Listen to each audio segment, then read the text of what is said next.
सुदैवाने त्या गिराकाला, त्या व्याधाला पक्ष्यांची, पशुची भाषा येत होती.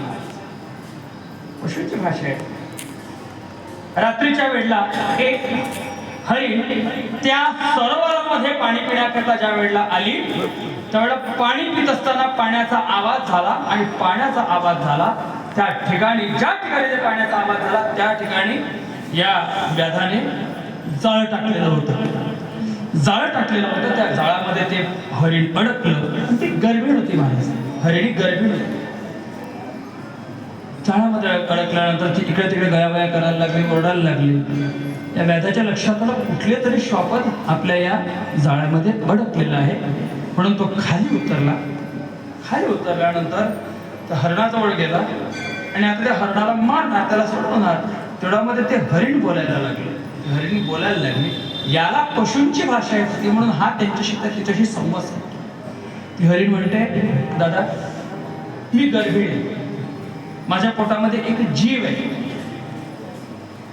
मला फक्त माझ्या पतिदेवाला एकदा भेटून येऊ दे, मी तुला शरण आहे, एकदा माझ्या पतिदेवाला भेटून येऊ दे, मी माझ्या पतिदेवांना भेटून येते आणि तुझ्या स्वाधीन होते, मला एवढं ती वरदान दे. आणि तिलाही सोडलं. तिला सोडल्यानंतर ती हरिण आपल्या घरी गेली, ज्या ठिकाणी ते ज्या गुहेमध्ये राहत असेल त्या ठिकाणी आपल्या पतीला भेटलं, सांगितलं की माझा आता जीव जाणार आहे, एका व्याधाने मला पकडलेला, मी त्याला वचन दिलेलं आहे की मी माझ्या पतिदेवांना भेटल्यानंतर मी इथे येईल. तिची एक सवत होती, तिला मुलं होते, तिला हरणाला पाडसं होते. सगळंच्या सगळं अख्खं कुटुंब, हरणाचं कुटुंब त्या शिकाऱ्याजवळ आलं. सांगितलं दादा एकीला मारू नको, मारायचं असेल पूर्ण कुटुंबाला, मारायचं असेल तर पूर्ण कुटुंबाला मार, एकीला मारू नको. चारही लोकांच्या, त्या चारही हरणांच्या, पाचही हरणांच्या बोलण्याने त्या व्याधाचं मन द्रवित झालं. पशु असून तुम्ही धर्माच्या गोष्टी करता आहात, पशु असून तुम्ही वचनबद्धतेला प्राप्त झालेले आहात, पशु असून तुम्ही शब्दाला जागृत होत आहात, याला फार मोठा याचं मन द्रवित झालं महाराज. याचं मन परिवर्तित झालं आणि त्याच ठिकाणी आणि निर्धार केला की आता याच्यानंतर कुठल्याही प्राण्यांची हत्या करायची नाही, आजपासून बस फक्त भगवंताचं नामस्मरण करायचं, हा निर्धार केला. त्याच निर्धारावर भगवान शंकरांनी त्या व्याधाला आणि त्या हरणांना यथार्थ कैलासाला घेऊन गेले. तो दिवस आजचा, म्हणून आज उपासनेला महत्व आहे. विठ्ठल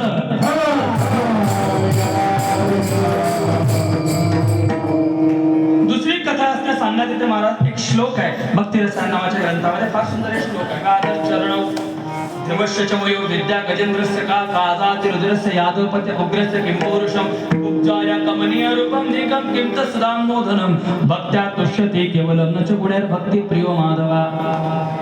हा एक श्लोक आहे. या श्लोकाचा जो पहिला अक्षर आहे व्याधश्च चरण. व्याधश्च चरण म्हणजे व्याधाचं काय आचरण होतं, भक्तिरसायन नावाच्या ग्रंथाचा श्लोक आहे. याच्यामध्ये सांगण्यात आलेलं आहे की व्याधाचं काहीच आचरण होतं महाराज, एक व्याध, पण त्यालाही भगवान शंकराची प्राप्ती झाली. कशा प्रकारे त्याची कथा आठवतो, अगदी 2 मिनिटात त्याची कथा सांगतो. हा व्याध एका भगवान शंकराच्या मंदिरामध्ये रोज भगवंताची पूजा करायचा, पण हा व्याध असा होता महाराज, शिकारी असा होता, याने काहीच समजत नव्हतं. याची पूजेची पठडी अशी होती, प्रमोद काका, अशी पठडी होती, मेथड ज्याला म्हणतात ना, तसं आता ही भगवान शंकराचं मंदिर आहे आणि बाजूलाच नदी आहे, असं नदीच्या काठावरचं भगवान शंकराचं मंदिर. त्या नदीमध्ये हा गात रोज आंघोळ करायचा. याच्याजवळ भांडण होतं, तोंडामध्ये पाणी घ्यायचं. ऐका, कुठे कुठे तोंडामध्ये पाणी घ्यायचं, ते पाणी भगवान शंकराच्या पिंडीवर टाकायचं. तेच पाणी भगवान शंकराच्या पिंडीवर टाकायचं. कुठलं पाणी? आता योग्य की योग्य याचा विचार तुम्ही करा, मी करतो. ते जरी आपल्या दृष्टीने अयोग्य असेल पण भगवंताच्या दृष्टीने योग्य आहे, लक्षात घ्या. कुठलं पाणी? तोंडातलं पुरळीचं पाणी भगवान शंकराच्या पिंडीवर टाकायचं. चंदन लावायचंय, तर चंदन कशाचं? चुनखडीचं चंदन, रानातले फुल आणि भगवंताच्या नामाचं चिंतन, एवढंच त्याची भक्ती. ज्या मंदिरात तो व्याध पूजा करायचा त्याच मंदिरामध्ये गावचा पाटील यायचा, गावातला राजा, त्याची पूजेची पठडी वेगळी. आता तो काही एकटा येणार? राजा पूजेला येतो, तो काही एकटा येणार आहे? प्रधान आहे. मंत्र म्हणायला घनपाटी ब्राह्मण आहे, साधे ब्राह्मण नाही, घनपाटी ब्राह्मण आहे. पूजेची साहित्य देण्याकरिता प्रधान आहे, सैनिक आहे, राजांचे बायका जे काही असेल ते सगळेच आहे. आणि असा 100-150 लोकांचा लवाजमा त्या मंदिरामध्ये आणि रोज पूजा करायचा. आणि ह्या राजाची पूजा झाली का बिचारा तो व्याध यायचा, सगळं साफ करायचं आणि भगवंताच्या पिंडीवर काय टाकायचं, बोला बोला, हा म्हणजे लक्ष आहे तुमचं. त्याच मंदिरावरून एकदा भगवान शंकर आणि माँ पार्वती फिरत होते. फिरायला निघाले. राजाची पूजा सुरू आहे. राजाची पूजा सुरू आहे. घरपाटी ब्राह्मण मोठे मोठे मंत्र म्हणतात. आता ब्राह्मण लोक मंत्र म्हणतात त्या जोर जोराचा आवाज. कमीत एक ब्राह्मण नव्हता महाराज. एका ब्राह्मणाला काम होते कमीत कमी 100 ब्राह्मण असतील. आणि त्या 100 ब्राह्मणांच्या मंत्राचा आवाज आणि अख्खा आसमान दुमदुमून निघाला. आणि ते मंत्रांचे गजर, मंत्रांचे घोष माँ पार्वतीच्या कानावर गेलेत. आणि आईने सांगितलं की अहो बघा, तो तुमचा जो भक्त आहे ना, तो राजा किती भक्ती भावाने तुमची पूजा करतोय. बघा बघा, चला आपण त्याला दर्शन देऊ, चला. भगवान शंकर म्हणाले एवढ्या लवकर घाई करायची नाही, घाई करायची नाही. घाईचं काम हे राक्षसाचं काम असतं असं म्हटलं जातं. आपल्या मराठीमध्ये म्हण आहे, घाई करायची नाही. तुला पूजा पाहिजे आहे ना, म्हणे हो. म्हणे मी प्रसन्न होतो. तू म्हणशील तर त्याला वरही देतो, पण परीक्षा पहिल्याशिवाय जमणार नाही. पहिले परीक्षा नंतर मार्किंग. पहिले मार्किंग. अरे पोरी सांग बरं, पहिले काय होते, नंतर नंतर मार्क मिळतो. बरोबर आहे पोरीचं. पहिले उत्तर पत्रिका लिहिल्या जातात आणि मग टीचर मार्केट करतात. भगवान शंकर म्हणाले पहिले पेपर घेतो, नंतर पास करायचं की नापास करायचं नंतर. भगवान शंकरांनी त्या मंदिरावर आपलं विमान थांबवलं आणि इतका जोराचा आवाज केला महाराज, जोरात, वाह, जोराचा आवाज केला. तर आवाजाने मंदिर असं दंदन दंदन दंदन हालायला लागलं. त्या मंदिर आता पडतं की काय. आणि ते भगवान शंकराच्या याचा टाळ पडला काय.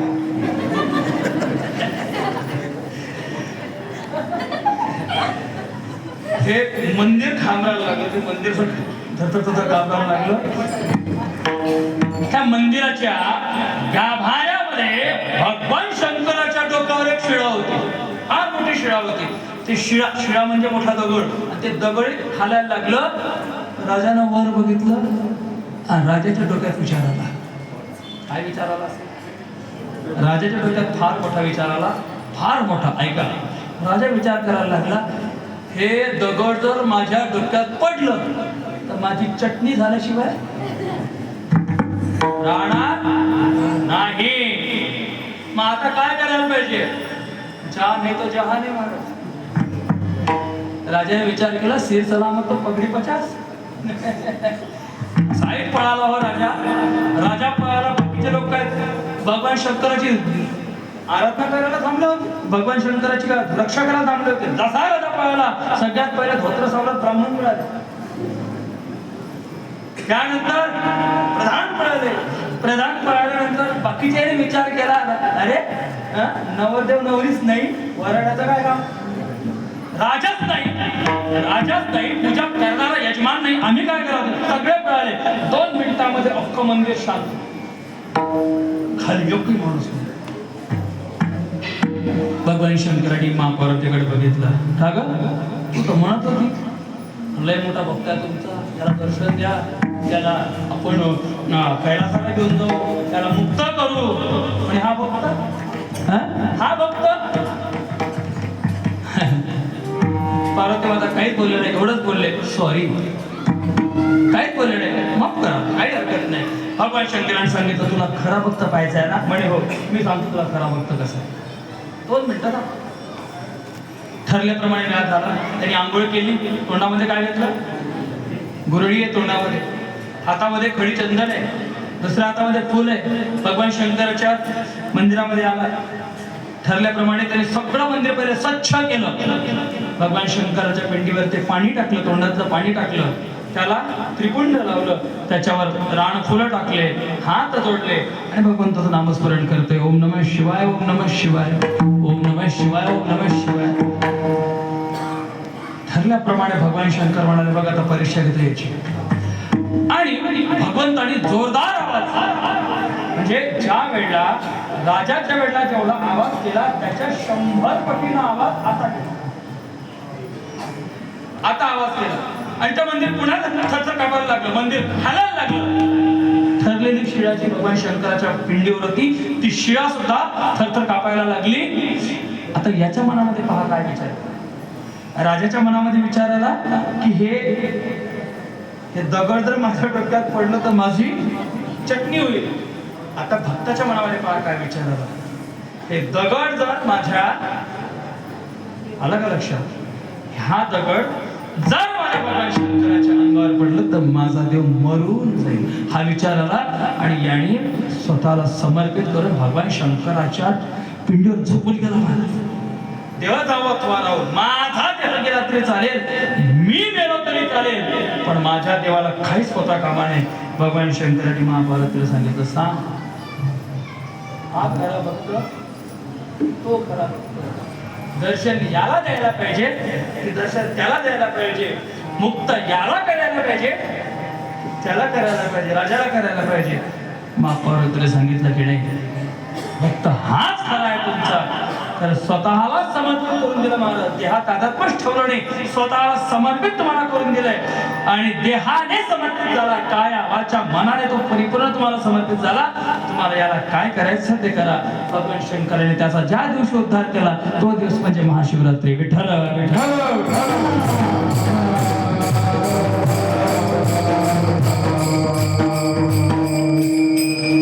महाशिवरात्रीचा महत्व फार अवर्णनीय आहे महाराज. भगवान शंकर हे सर्वांचे दैवत आहेत, ज्ञानाचेही दैवत आहेत. अज्ञानाचा संहार करून ज्ञानाची परिप्राप्ती करणारा देव म्हणून भगवान शंकराचा उल्लेख आपण केला जातो. शक्तीची उपास्य देवता म्हणून भगवान शंकराचा सुद्धा उल्लेख केला जातो. आणि नाशाची देवता म्हणजे कालाची देवता म्हणून सुद्धा भगवान शंकराची उपासना केली जाते. म्हणून सर्व दृष्टीने आज आपल्याला भगवान शंकराची उपासना करायची, भगवान शंकराची कृपा प्राप्त करायची. भगवान शंकर कृपेस पात्र होण्याकरिता काही जास्त करायची गरज नाही, कारण भगवान शंकर कशी आहे त्याचं वर्णन अभंगाच्या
यथार्थ वर्णन आहे, यथार्थ वर्णन. जुने कीर्तनकार सांगायचे की वर्णन कुणाचं ऐकून, यथार्थ वर्णन करणारा त्या कोडीच असावा. वर्णन कुणाचं ऐकलं जात नाही महाराज, आणि वर्णन कुणाचं केलं जात नाही.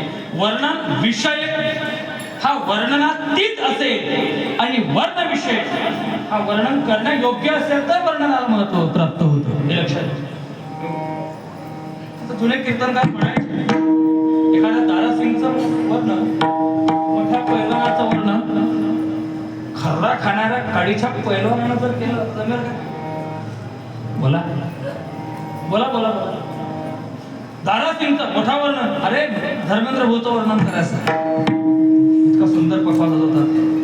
आमचे जुने जुने संबंध आहे तुमच्या गावामध्ये नेहमी येतात.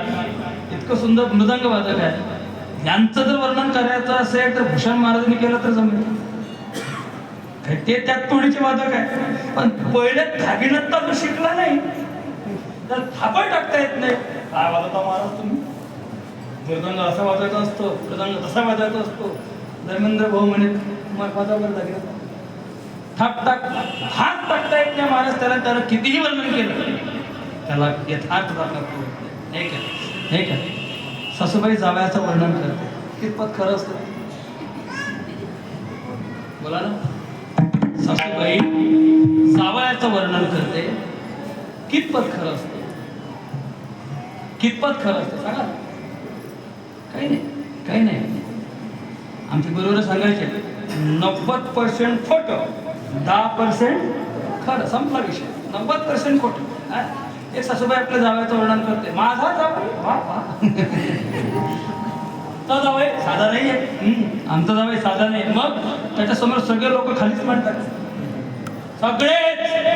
तो मोदी साहेब असला तरी खाली म्हणतात.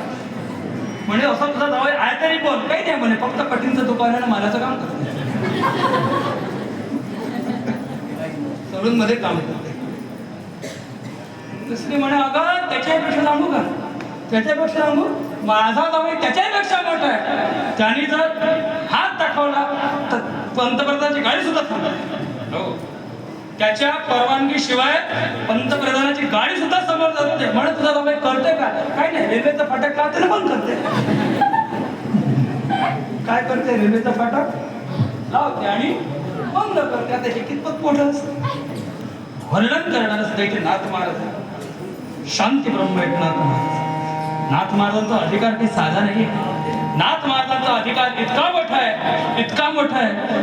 नाथ महाराजांविषयी बोलत असताना असं सांगण्यात येतं महाराज की वज्रादेवी कठोर आणि मृदुरी कुसुमादती. हे नाथ महाराजांचं वर्णन आहे. विठ्ठल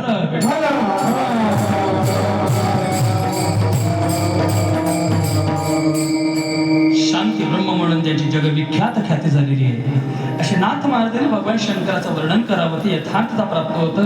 भगवान शंकर कशी आहे, शिव भोळा चक्रवर्ती. भगवान शंकर भोळे आहे. भोळे म्हटलं म्हणजे लोकांना वाटते भोळा, भोळा म्हणजे तसा नाही. हो, भाव धरून भाव बघून तो भक्तांचं रक्षण करणारा आणि भक्तांना यथार्थतेने त्याला परिपूर्ण करणारा असा भगवान शंकर आहे. विठ्ठल किती भोळे आहे माणूस, किती भोळे आहे, किती भोळे आहे. मी राजेंद्रदास महाराज म्हणून वारले राजेंद्रदास, आता ते राजेंद्रदास महाराज म्हणून पीठाधीश्वर राजेंद्रदास महाराज, ते गाणं सुद्धा गायचे, ते वारले. ते त्यांच्या युट्यूबवर एक ती कथा घेऊन ऐकत होतो. त्याच्यामध्ये त्यांनी सांगितलं की भगवान शंकरांनी स्वतःला राहण्याकरिता महापार्वतीने सांगितलं का हो, लग्न झालंय, एखादं घर तरी बांधा, एखादं चांगलं घर बांधा. तुम्ही तर स्मशानामध्ये राहता, तुम्ही स्मशानामध्ये राहता, काही हरकत नाही. तुम्ही कैलासाच्या पर्वतावर राहता, काही हरकत नाही.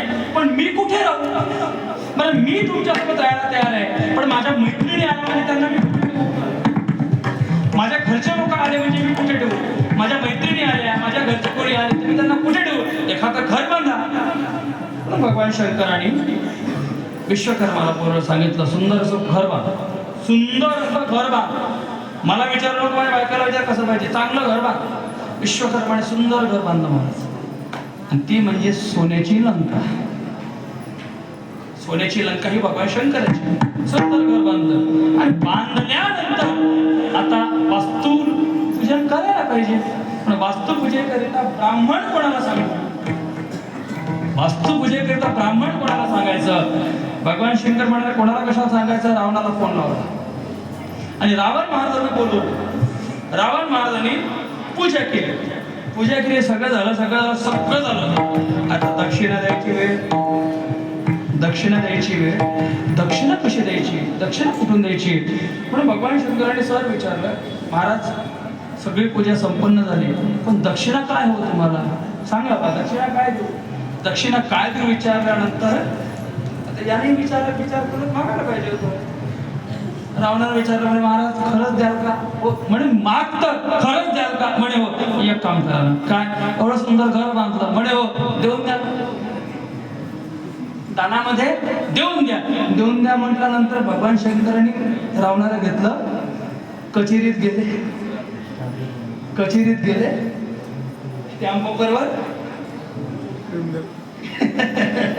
कचेरीत जाऊन स्टॅम्पवर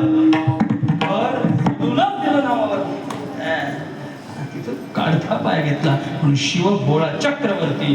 आता हे चक्रवर्ती कशा कशाची आहे, तर 2-3 चक्रवर्ती प्रकार सांगण्यात आले. भगवान शंकर हे ज्ञानाचे चक्रवर्ती आहेत. ज्ञान चक्रवर्ती म्हणून आशुतोष म्हटलं जातं. आशुतोष या शब्दाचा अर्थ ज्ञान चक्रवर्ती सुद्धा सांगण्यात येतं. भगवंताचं एक नाव आहे आशुतोष. ज्ञानाचे चक्रवर्ती आहे महाराज. भगवान हे नाशाचे चक्रवर्ती आहे आणि भगवान हे विद्येचे चक्रवर्ती सुद्धा आहे. विठ्ठल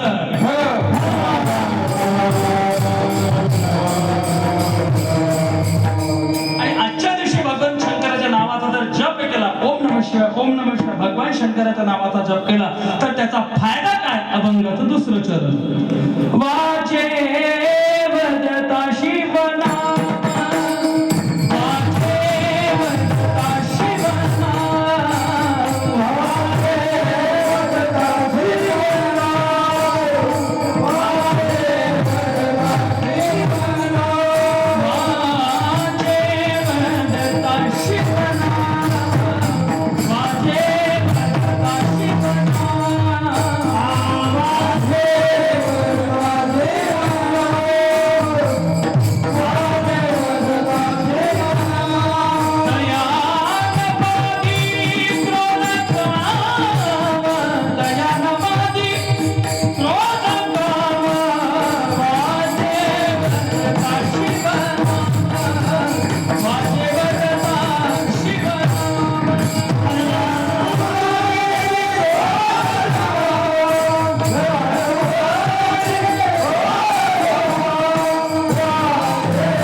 वदता शिवनाम तया न बाधी क्रोध काम. भगवंताच्या नामाचा जर जप केला फायदा काय महाराज?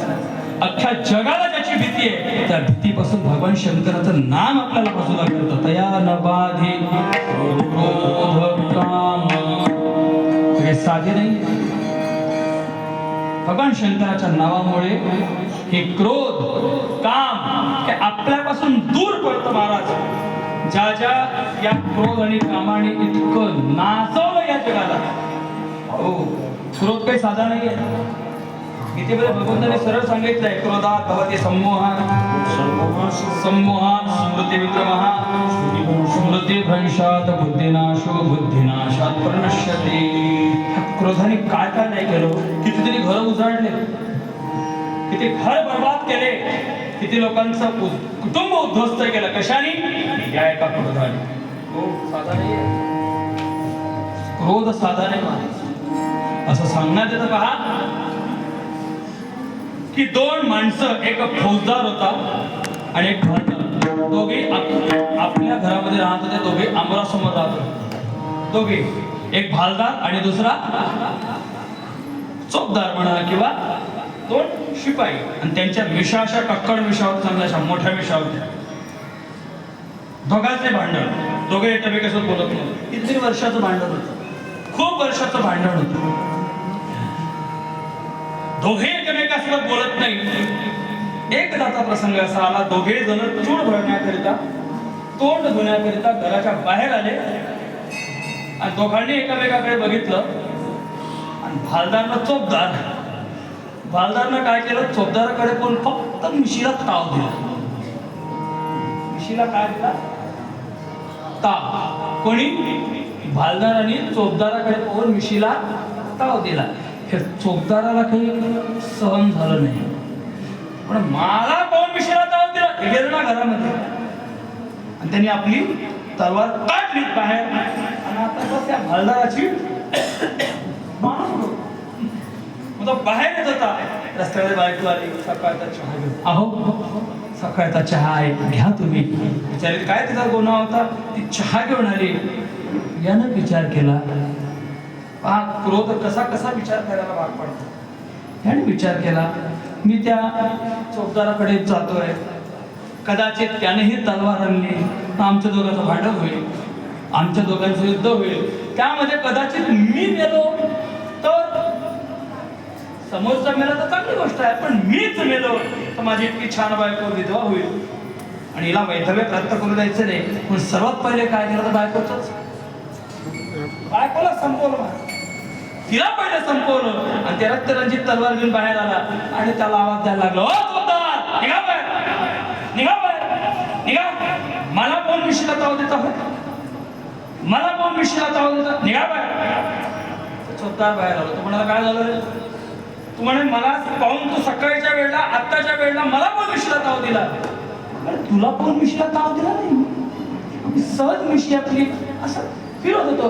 म्हणा नाही नाही, मला माझ्याकडे कोणतरी मिशीला ताव दिला, माझ्याकडे बोल, माझ्याकडे बोल.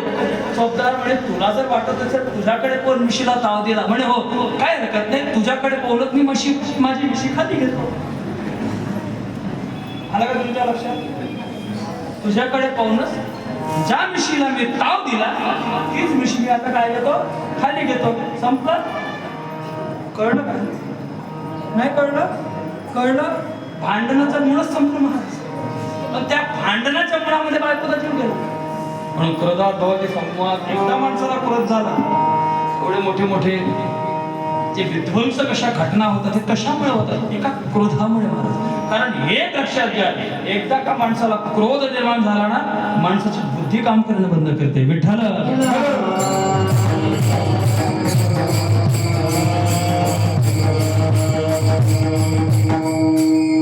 असं म्हणतात, त्या क्रोधाने अख्खच्या अख्खं महाभारत घडलं. एका क्रोधामुळे अख्खच्या अख्खं महाभारत घडलं महाराज. मोठे मोठे युद्ध या क्रोधामुळे घडले. क्रोध हो हे साधे नाहीये. आणि त्याच्यापेक्षा जर कोण जास्त असेल तर काम. यानंतर तर बाप्पा बाप्पा मोठ्या मोठ्याने धडक मारली शंकरा, धडक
भाषणातल्या टाळ्या मागत नाहीये मी, ह्या कलाकारांकरता टाळ्या मागतो. कलाकारांच्या भरोशावर तो कीर्तन आहे महाराज. विठ्ठल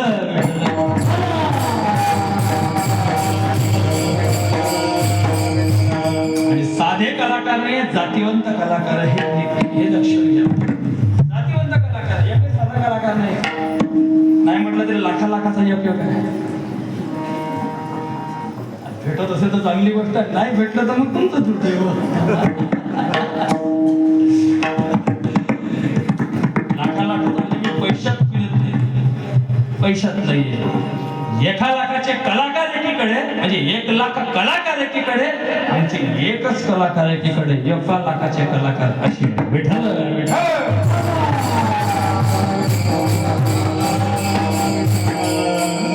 कामाने काय काय नाही केलं महाराज.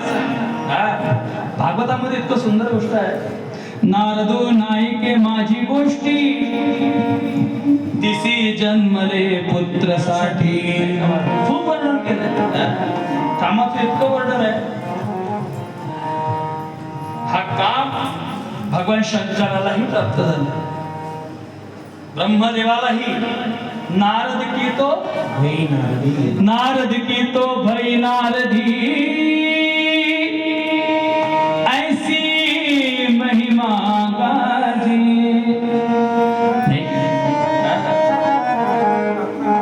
आलं का तुमचं लक्षात?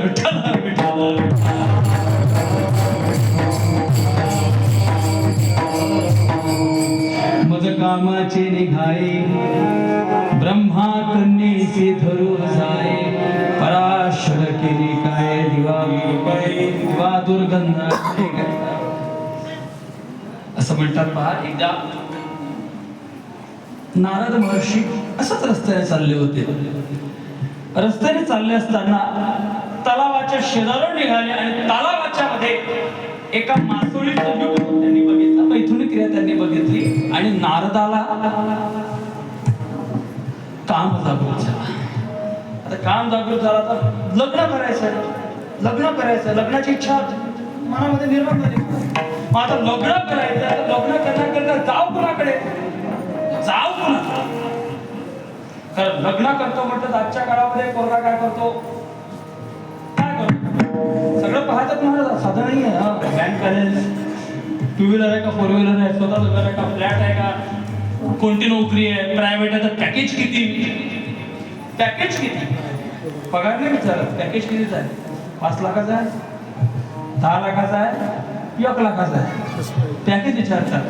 नारदाने विचार केला आपल्याला आहेच का, आपल्याला काय आहे, एक थोडी हातामध्ये चिपळ्या आणि दुसऱ्या हातामध्ये विणा, संपला विषय. आपलं करिअर हेच आहे, आणि करिअरचे साधन सुद्धा हे काहीच नाही, दुसरं काहीच नाही. मला काय आपल्याजवळ काहीच नाही आपल्याजवळ. मग आता जाऊ कोणाकडे, त्याच्या डोक्यात पहा काम निर्माण झाल्यानंतर असं म्हणतात कामातुला नाम भयम न लज्जा. याच्या डोक्यामध्ये विचार आता करावं काय, काही नाही. ज्याच्याकडे बायकोचा कारखाना आहे त्याच्याचकडे जा, ज्याच्याकडे बायकोचा कारखाना आहे त्याच्याचकडे जा. मग असा कोण आहे, भगवान कृष्ण. 16 शेट आहे ना, म्हणून भगवान कृष्णाकडे गेला. डोक्यात विचार यायला नाही महाराज. हो, कामातुला नाम भयम न लज्जा. तिथं गेलं नारद महर्षी, कोणाकडे, भगवान कृष्णाकडे गेला. आम्हाला लागला कृष्णा. भगवंताला आश्चर्यच वाटलं, देवा नाथा असे शब्द मी ऐकत होतो नारद तुझ्याकडनं. परमेश्वरा, भक्तवत्सला असे शब्द ऐकत होतो आणि आज डायरेक्ट कृष्णा म्हणे. हो, काम निकडीचं काम, साधं काम नाही. म्हणे काय आहे, म्हणे काय लग्न कर, चांगली गोष्ट आहे. बायको आणि तूच दे मला बायको. डायरेक्ट बायको मागायला लागला, हो तूच दे. मग तुझ्याकडे 16,100 आहे, तूच दे. भगवान कृष्णाला लागला, काय लाज वाटते का नाही. ठीक आहे, काय हरकत नाही, काही हरकत नाही. पण एक काम कर, 16,100 आहे ना, म्हणे हो, ज्या राणीच्या महालामध्ये मी नसेल ती तुझी. ठीक आहे, लावल्या ना सापडा पहिल्या राणीपासून सुरू. पहिलीच्या महालात गेले, दुसरीच्या महालात गेले, जेवण करतात. तिसरीच्या महालात गेले, जो धोतर घालत आहे. आणि आता 4-5 पाहण्यापेक्षा डायरेक्ट शेवटचाच महाल बघू म्हणून डायरेक्ट शेवटच्या महालामध्ये गेले. आणि महालामध्ये गेल्यानंतर बघितलं भगवान तिथे आराम करतात. पण बापरे, ही सगळी धावपळ रुक्मिणी पाहायला लागली. म्हणे नारदा काय झालं तुला, तू असा काय करतोय. म्हणे काय लग्न करायचं. मग म्हणे काय नाही, देवाला मी असं म्हटलं. आणि मग रुक्मिणी मातेने जो काही उपदेश केला त्याच्यामध्ये लक्षात आलं, बापरे मी कुठे निघालो, मी कुठल्या मार्गाचा आहे आणि कोणत्या मार्गाला जातोय. विठ्ठल विठ्ठल.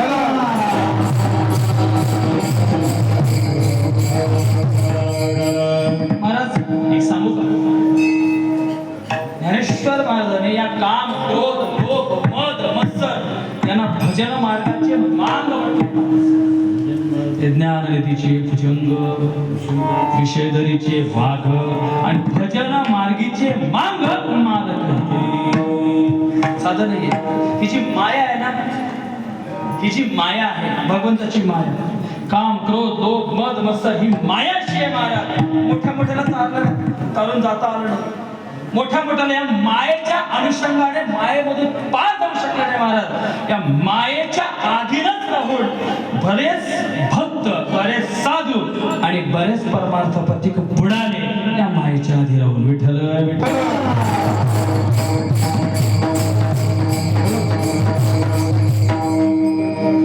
अशी कथा येते की एकदा सुदामदेव महाराजांनी भगवंताला विचारलं, म्हणजे महाराज हे काम, क्रोध, लोभ, मद, मत्सर हे जे आहे मायेचे जे उपांगे आपण तुम्ही सांगितलेले आहेत, ही माया सर्वांना घातक आहे. म्हणे हो, सर्वांना घातक आहे. पण जे तुझ्या अनुषंगाने राहिलेले जे भक्त आहेत, तुझ्या नामाचा ज्यांनी आधार घेतलेला आहे, त्या तुझ्या नामाचा आधार घेतलेल्या तुझ्या भक्तांना ही माया, हे मायेचे उपांगी विकार काहीच करू शकत नाही. त्याचं काय कारण आहे? त्याचं कारण एकनाथ महाराजांनी भागवतामध्ये फार सुंदर दिलंय, हा सुंदर दिलाय. माया म्हणजे नेमकी काय? माया म्हणजे भगवत शक्ती, भगवत भजने तिची निवृत्ती, आन उपाय तेथे न चलते, भक्ता सुखे तरते हरिमाया. म्हणून तयान बाधी क्रोधका वाचे वदता शिवनाम. कारण ही जी माया आहे, हे जे काम, क्रोध, लोभ, मायेचे उपांग सांगण्यात आलेले आहे, हे भक्ताच्या आधी नाहीये माणूस, हे भगवंताच्या आधी आहे. हे लक्षात घ्या, हे भगवंताच्या आधीने. आणि म्हणून भगवंतापर्यंत पोहोचण्याकरिता हे सगळे बाधक आहे, हे लक्षात घ्या. माया म्हणजे ही नेमकी काय? माया म्हणजे भगवत शक्ती, आणि तिची निवृत्ती जर कशाने होत असेल तर भगवत भजने, भगवंताच्या नावाने आणि भगवंताच्या नावाचा चिंतन केल्याने मायेची निवृत्ती आहे म्हणतात. वाचे वदता शिवनाम, तयान बाधे क्रोध काम विठोबा.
त्या एकाच पुरीचा आवाज जास्त आला.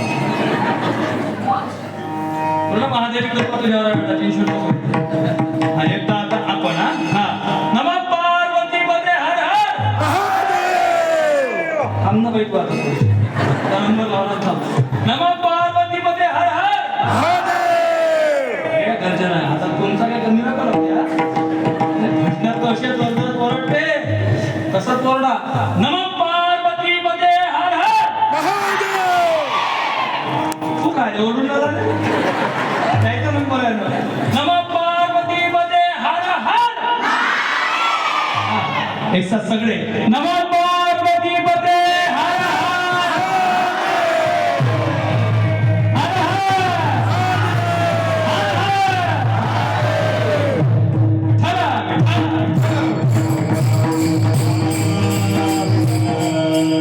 वाचे वदता शिवनाम तया नवाधि क्रोध काम. भगवंताच्या नामस्मरणाचा जो साधन करतोय ना, भगवंताच्या नामाचं जो साधन करतोय त्याला काम क्रोध हे जे भक्ती मार्गातले हे जे दुष्ट असे राक्षस आहेत, बाधक आहेत, ते काहीच करू शकत नाही. दया नबाधे क्रोध काम. आणि भगवंताचं नामस्मरण केलं तर त्याला चारही पुरुषार्थ प्राप्त होतात. अभंगाचा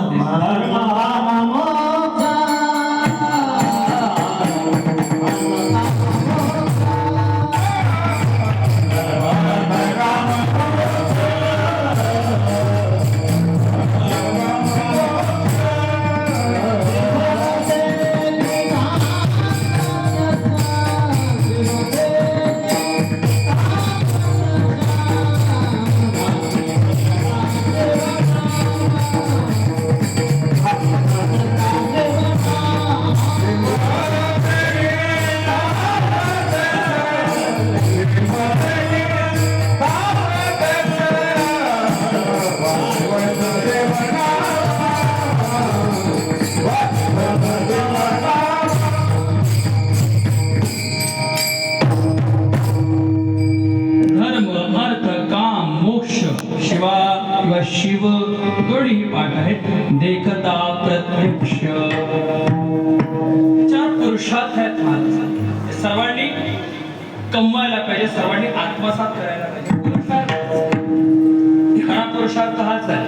आणि सर्वात मोठा पुरुषार्थ कोण असेल तर स्वतःच्या अंतरात्म्यात असणारा ब्रह्मतत्व म्हणजे मोक्षाला प्राप्त होणं हा सर्वात मोठा पुरुषार्थ आहे. विठ्ठल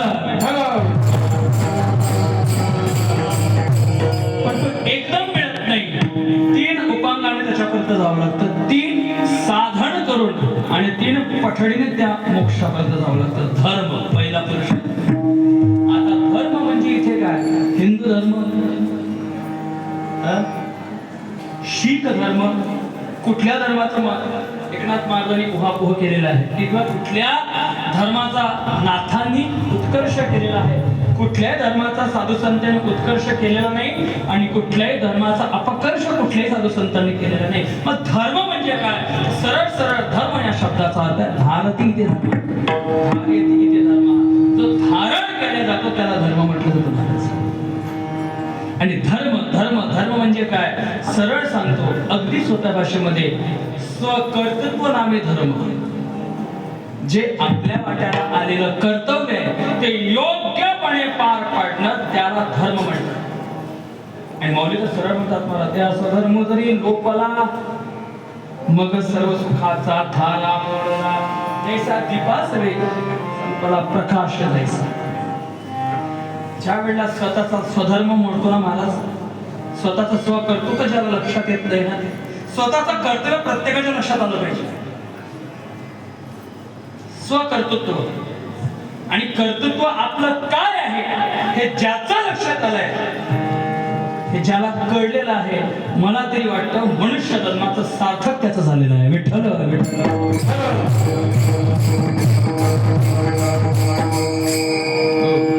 जे कर्तव्य आपण करत असेल, कुठलेही कर्तव्य असो, ते कर्तव्य यथायोग्य चोखपणे पार पाडणं महाराज.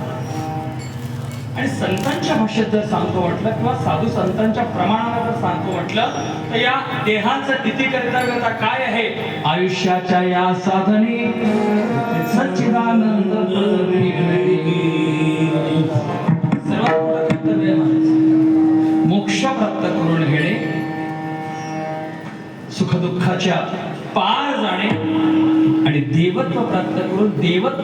प्राप्त होणे हे सर्वात मोठं आपलं कर्तव्य आहे. धर्म, अर्थ, एक काम, मोक्ष. धर्म आणि अर्थ कमवायचा, स्वकर्तृत्वातून कर्तव्य करून पैसे कमवायचे, अर्थ कमवायचं, उपार्जन करायचं आणि त्या पैशाचा विनियोग काम म्हणजे इच्छा तृप्तीकरिता करायचा. पण यथायोग्य इच्छा तृप्त झाल्या पाहिजे. यथायोग्य आपल्या मनातल्या ज्या ज्या इच्छा आहे यथायोग्य धर्माने पैसा कमवणे, स्वकर्तृत्व करून पैसा पर्यंत येणे आणि पैशाच्या अनुषंगाने काम पूर्ण करणे. आणि ह्या तीनही ज्या वेळेला पटल्या पूर्ण होतील त्यावेळेला त्या माणसाला तो मोक्षापर्यंत जातो. आणि हे चारही मोक्ष भगवंताचं दर्शन केलं, भगवंताचं नाम घेतलं, शिव देखता प्रत्यक्ष, शिव देखता प्रत्यक्ष. आणि हे सगळं करत असताना एकनाथ महाराज म्हणतात माणसाला जर सर्वात मोठी भीती कशाची असेल, कशाची भीती? मग सांगा बरोबर. तेव्हा सांगायचं नाही. आपल्याला माहिती आहे यायला किती माहिती. 12 वर्षापासून तर मी येऊन राहिलो. त्याच्या पहिल्या वर्षात किती सत्ता सुरू आहे, किती भागवत राहिली. सांगा बरं सर्वांना सर्वात महत्वाची किंवा सर्वात जास्त भीती कशाची आहे? सापाची. सापाची भीती आहे. काय तो साप दिसला पाहिजे. तिने बरोबर सांगितलं. बरोबर आहे तुला सापाची भीती आहे. मलाही सापाची. तर तुझ्या वयाचा असताना अंगावरच साप चढला होता. हो, उन्हाळ्याच्या दिवसामध्ये आम्ही नदीत झोपायला जायचो. पोपटे तुझ्याच वयाचा होता. रस्त्याला तुझ्यात 5वी वाटला. अंगावर साप गेला होता. छोटासाच होता. मी लहान होतो तेव्हापासून सापाची भीती मलाही वाटते, पण आता नाही वाटत. आता मी मोठा झालो, तूही मोठी झाली की मग तुलाही सापाची भीती वाटणार नाही. आईला सापाची भीती वाटते. अजून कोणाला बायकोची भीती वाटते. खरा हातवर, खरा हातवर. कोणाला नवऱ्याची भीती वाटते. खरा हातवर. काही भीती नाही राहिल्या का? गेल्या भीत्या घरीच ठेवू. पहिले सुनीला सासूची भीती वाटायची. आता सासूला कोणाची भीती वाटत असेल तर कोणाची वाटते? हा, धन्यवाद. खरं लवकर तोंडावर येते. आणि मला आनंद आहे म्हणजे भगवान शंकराच्या पुढ्यात बसलेले आहे, त्याच्या दरबारात बसल्या खोटं बोलत नाहीये. त्याचा आनंद आहे. खरंच आहे. मला भीती आहे. हे सांगू का, या सगळ्यांना जर कशाची भीती वाटत असेल तर त्या काळाची भीती, मरणाची भीती प्रत्येकाला आहे. अरे 100 वर्षाचा म्हातारा जरी मरणाच्या अवस्थेला पोहोचला असेल आणि त्याला जर शेवटची इच्छा विचारली ना, तो एकच म्हणतो अजून 2 वर्ष आयुष्य असेल तर चांगलं झालं असतं. पोराचं लग्न पाहिलं, नातवाचंही लग्न, आता पडनातूचंही लग्न पाहिलं. आता का त्याच्या नातवाचं लग्न पाहिलं भैया? आम्हालाच होऊन गेलं. मग आम्हालाच होऊन जाईल. सगळ्यांना जर कशाची भीती वाटते तर मृत्यूची भीती प्रत्येकाला आहे. प्रत्येकाला मृत्यूची भीती वाटतं, प्रत्येकाला. आणि एक सांगू का, ही भीती जेवढी आपण अंतःकरणातून काढू ना तेवढं आपल्यासाठी चांगलं आहे. कारण तुम्ही कितीही एक दिवस प्रत्येकाला जायचंय महाराज. ह्या आयुष्याचा काही भरोसा ठेवू नका. तो एक सांगू तुम्हाला, सास चल जाएगी रुक चलते चल, क्षमा बुझ जाएगी चलते चलते, सांस रुक जाएगी चलते चलते, क्षमा बुझ जाएगी चलते चलते. समोर आहे का, दम निकल जाएगा,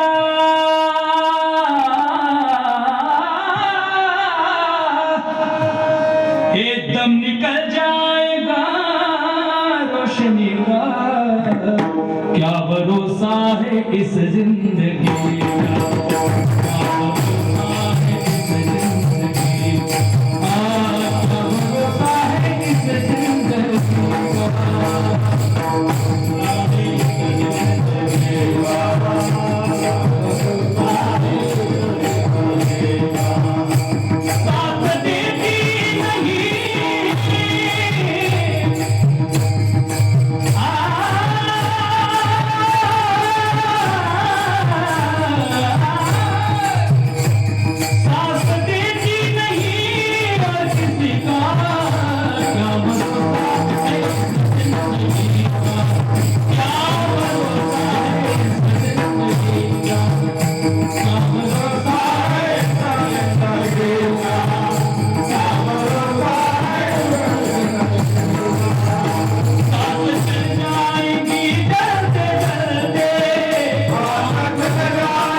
आमच्या अमरावती जिल्ह्यामध्ये घडलेली घटना सांगतो. गजानन महाराज प्रकट दिन होता 8 तारखेचा. 6 तारखेला मुरुड तालुक्यामध्ये कुरळी म्हणून गाव आहे. कुरळी त्या दिवशी मी सांगितलं हा प्रसंग आहे. भूषण महाराज होते. काही सांगता येत नाही महाराज, जीवनाचं काहीच सांगता येत नाही. घडलेली घटना सांगतो. घडलेली सुरळीची घटना. विष्णू महाराजचं तिथे फार मोठं मंदिर आहे आणि त्यांच्या मंदिरामध्ये भागवत सुरू होता. कार्याचं कीर्तन माझंच झालं होतं. अनिल महाराज सुरळीचे त्याचा भाग होता. त्याचं आडनाव काय होईल? श्रीराम. अनिल महाराज श्रीराम. तुम्ही त्याले काय म्हणता माहिती आहे का? प्रशांत गायकवाड. प्रशांत गायकवाड ऐकला नाही हा. आमचा नागपूरच पडला होता की प्रशांत गायकवाड त्याचं विश्व रेकॉर्ड मध्ये असं नाव. त्याची किस्सा तशीच आहे. जसं वाटतं तसं काही चिमण्याचा भार वर का काय वर. त्यांचं भागवत आणि रुक्मिणी स्वयंवराचा प्रसंग. भागवताचा प्रसंग, रुक्मिणी स्वयंवराचा प्रसंग. आणि त्या गावातली भांडकुदा बाई, 1 नंबरची भांडकुदा. तिथं कुणाशी पटत नव्हतं, काहीच कुणाशी पटलं नाही. पण काय कुणाष्ट कधी भागवतात आले नाही, कधी कीर्तनात आले नाही, कधी मंदिरात आले नाही. पण त्या वर्षी ती बाई रोज भागवताच्या पहिले येत ती समोरच बसायची भागवतामध्ये समोर. त्या 4-5 दिवसात ती कोणाशी भांडली नाही, कोणाशी काही केलं नाही. प्रमुख काका कोणाशी काहीच बोलले नाही बिचारी. रुक्मिणी स्वयंवराचा दिवस, रुक्मिणी स्वयंवर झालं आणि सगळे नाचायला लागले. रुक्मिणी स्वयंवराचे गाणी गायला लागले. भागवताचा संच या पंढरपुरात मी काय म्हणत नाही. ते गाणं गायला लागले, सगळे नाचायला लागले. ती बाई उठलीच नाही, अशी समोर बसलेली आहे. सगळं गाणं झालं आणि आता आरती सुरू होणार. ओढ्यामध्ये बायले टाकायला. तुम्ही काय सुसू करता? काही नाही. ती बाई मेली असं मी म्हणणारच नाही. म्हणजे डायरेक्ट म्हणेल काही नाही, डायरेक्ट व्हाया घ्या, काही नाही, डायरेक्ट वैकुंठालाच गेली ती बाई. भागवतामध्ये परीक्षितेला सुद्धा 7 दिवसानंतर मोक्ष प्राप्त झाला. मोक्ष प्राप्त झाला. काही सांगता येत नाही, कुणाचं काहीच सांगता येत नाही. आणि सगळ्यांना जर पक्षाची भीती असेल तर या मृत्यूची भीती आहे. सगळ्यांना भीती आहे. नाथ महाराज म्हणतात तुम्हाला जर भगवंत या मृत्यूची भीती असेल, मृत्यूची भीती सगळ्यांना आहे. आणि या भीतीतून जर तुम्हाला बाहेर जायचं असेल तर एक काम करा, भगवान शंकराचा आधार घ्या. कारण भगवान शंकर मृत्यूची देवता आहे, काळाची देवता आहे. 3 कामं 3 देवतेकडे सोपवण्यात आलेली आहे. सृष्टीची उत्पत्ती करणं हे ब्रह्मदेवाचं काम. ऐका, सृष्टीची उत्पत्ती करणं हे ब्रह्मदेवाचं काम आहे. सृष्टीचं रक्षण करणं, भरण पोषण करणं हे भगवान विष्णूचं काम आहे.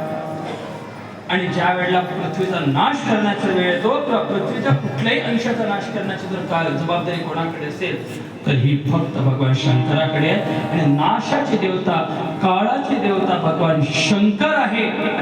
आणि म्हणून तुम्हाला जर त्या भीतीच्या बाहेर जायचं असेल तर एक काम करा, भगवान शंकराच्या नावाचा, भगवान शंकराच्या याचा आधार घ्या. अभंगाचं शेवटचं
दरवर्षीप्रमाणे त्यांची या ठिकाणी सेवा, सुंदर अशी सेवा झाली. ते तिन्ही क्षेत्रामध्ये विशारद आहे, तबला आणि गायन आणि कीर्तन. आताच त्यांना आकाशवाणी नागपूर केंद्राचा पुरस्कार मिळाला आहे. आणि तेव्हा त्यांना सेवा रविवारची किंवा शनिवारची पाहिजे, सुट्टीचा दिवस. तसेच या ठिकाणी दरवर्षी येणारे आपले धर्मेंद्र भाऊ माहुरकर बरेच वर्षापासून येतील. ते काल्याच्या कीर्तनाला यायचे, पण त्यांना सुट्टी नसल्यामुळे ते आज महाराजांसोबत आले. त्यांच्याकरता गाडी वाजवली. उद्याचे कीर्तन हरिभक्त म्हणाय, तरुण तडपदार वेदांत वाचस्पती असं म्हटलं तर चालते. हरिभक्त अनंत महाराज पाकोडे नागपूर यांचे कीर्तन आहे, शेवटचं कीर्तन आहे. त्या कीर्तनाकरता तुम्ही उपस्थित राहायचं आहे. तसेच आता सर्वांनी शिवाचा जप करू. आपण 2 मिनिटाकरता लगेच मग सर्व सामूहिक आरती करू. गोपाल आरती करता सर्व या पुढे आरतीच्या मुळे आता थोडं 2 मिनिटं फक्त सर्वांनी नामस्मरण करत आरती मंडळी. नमः शिवाय नमः शिवाय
सर्वांनी आरती म्हणायच्या. गोपाल त्या आरतीमध्ये म्हणायला इकडे